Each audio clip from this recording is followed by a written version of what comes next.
அனைவருக்கும் வணக்கம். நம்ம அநாடா கணிதம் சேனல்ல முந்தைய ஆண்டுகளில் கேட்கப்பட்ட கேள்வித்தாளில் இருக்க கேள்விகளை அலசி ஆராய்ந்துட்டு இருக்கோம். அந்த வரிசையில் 2015வது வருஷம் குரூப் 1 எக்ஸாமில் இருக்க மெயின் எக்ஸாமில் 8 மார்க் கொஸ்டினாக கேட்கப்பட்ட கேள்வி. இப்போ 8 மார்க் கொஸ்டின் நம்மளுக்கு என்ன தோணும்? இப்போ பெரிய அளவில் அந்த கணக்கு வரும்னு தோணும். ஆனால் இந்த கணக்குக்கான விடைங்கிறது டிஎன்பிசியை பொறுத்த வரைக்கும் நமக்கு நேரம் குறைவு. நம்ம இமேஜின் பண்ணக்கூடாது, பெருசாக தான் போடணும்னு அவசியம் கிடையாது. அவங்க எப்படி நம்ம ஷார்ட் அவுட் பண்ணி சிம்பிளாக கண்டுபிடிக்கிறோங்கிறது அவங்களோட கேள்வியே. அது அந்த அடிப்படையில் தான் அவங்க கேள்வி அமைஞ்சிருக்கும். நம்மளோட விடைகள் அந்த அடிப்படையில் தான் இருக்கும். ரைட்டா? ஒருவர் 2 குதிரைகளை ஒவ்வொன்றையும் 990க்கு விற்கும் பொழுது ஒன்றில் 10% லாபமும் மற்றொன்றில் 10% நஷ்டமும் அடைகிறார் எனில் அவர் அடையும் லாப அல்லது நஷ்ட சதவீதம். நல்லா தெரிஞ்சுக்கோங்க. ஒரே அளவிலான எண்ணிக்கையிலான சதவீதங்கள் அதிகரித்து குறைந்தாலோ குறைந்து அதிகரித்தாலோ அங்கே என்னதான் ஏற்படும்னா நஷ்டம் தான் ஏற்படும். ஒரே சதவீதங்கள் ஒரே அளவிலான சதவீத மதிப்புகள்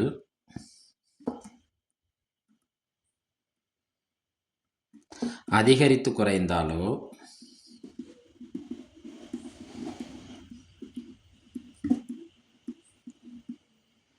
அல்லது குறைந்து அதிகரித்தாலோ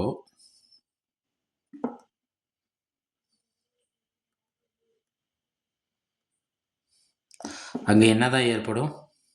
அங்கு எப்பொழுதும் நஷ்டம்தான் ஏற்படும். ஏன் நம்ம இதை இவ்வளோ தெளிவாக தெரிஞ்சுக்கணும்? இதை தெரிஞ்சுக்க வேண்டிய அவசியம் என்ன? நம்ம விடைகளில் இருக்க விடைகளை நம்ம சுருக்கிக்கலாம். அப்போ இதுபடி நம்மளுக்கு விடைகளில் யார் யார் வரமாட்டாங்கன்னு தெரிஞ்சுக்கலாம். யார் யார் வரமாட்டாங்க? பியும் வராது, டியும் வராது. ஏன்னா இது ரெண்டு எதை பற்றி பேசுகிறாங்கன்னா லாபத்தை பற்றி பேசுகிறாங்க. இப்போ நம்மளுக்கான விடைங்கிறது ரொம்ப சுருக்கிட்டு என்னென்ன விடை? ஒன்று 3% நஷ்டம் ஏற்படணும், இல்லைனா 1% நஷ்டம் ஏற்படணும். அதாவது ஆப்ஷன் ஏவை குறிக்கும், இல்லைனா ஆப்ஷன் சியை குறிக்கும். ரைட்டு. ஒரே அளவிலான 10% 10%. அப்போ ஒரே அளவிலான கணக்குக்கு என்ன ஷார்ட்கட்னா, இந்த ஒரே அளவிலானங்கிறப்ப நம்ம என்ன எடுத்துக்கிறோன்னா இதை ஏன்னு கூட எடுத்துக்கோமா. அப்போ ஏ எத்தனை பர்சன்டேஜ்? 10%. இப்போ ஒரே அளவிலாக இருக்குன்னா நமக்கு அதுக்கான ஷார்ட்கட் ஃபார்முலா என்னன்னா A into A divided by 100. பாருங்க, ஏ எவ்வளோ? 10. அப்போ 10%. இன்னொன்று 10%மா டிவைடட் பை 100. ஒரு ஜீரோக்கு ஒரு ஜீரோ கேன்சல் ஆயிரும், ஒரு ஜீரோக்கு ஒரு ஜீரோ கேன்சல் ஆயிரும். ஓரொன்று 1, ஓரொன்று என்ன? 1. அப்போ இங்கே நம்ம என்ன ஏற்படும்னு சொல்லிடுறோம்? நஷ்டம். அப்போ 1% நஷ்டம், 1% என்ன ஏற்படும்? நஷ்டம். கொடுத்துருக்க ஆப்ஷன் யாரை குறிக்கும்? சியை குறிக்கும். இது ஒரு மெத்தட். ரைட்டா? மெத்தட் 2 என்ன ஃபார்முலா?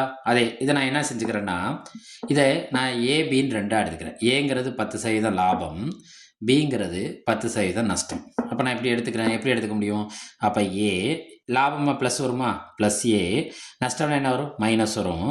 ரெண்டையும் பெருக்குனா ப்ளஸ் இன்ட்டு மைனஸ் என்ன வரும்? மைனஸ் ஏ பெருக்கல் பி டிவைடட் பை 100. இது ஒரு மெத்தட். இப்போ ஏ என்ன? 10 மைனஸ் 10 10 பெருக்கல் 10 டிவைடட் பை 100. 10ல் 10 போச்சுன்னா நமக்கு என்ன கிடைக்கும்? 0.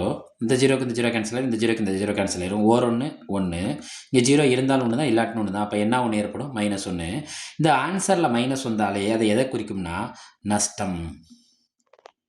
சப்போஸ் இதை கண்டுபிடிக்க தெரியலை, லாபமாக நஷ்டமாக கண்டுபிடிக்க தெரியலைன்னா இந்த வார்த்தையை பார்த்துக்கலாம். கிடைக்கிற ஆன்சரில் மைனஸ் வந்தாலே அது எதை குறிப்பிடும்? நஷ்டத்தை தான் குறிப்பிடும். அப்போ இங்கேயும் நம்மளுக்கு என்ன ஏற்படுதுன்னா 1% நட்டம்.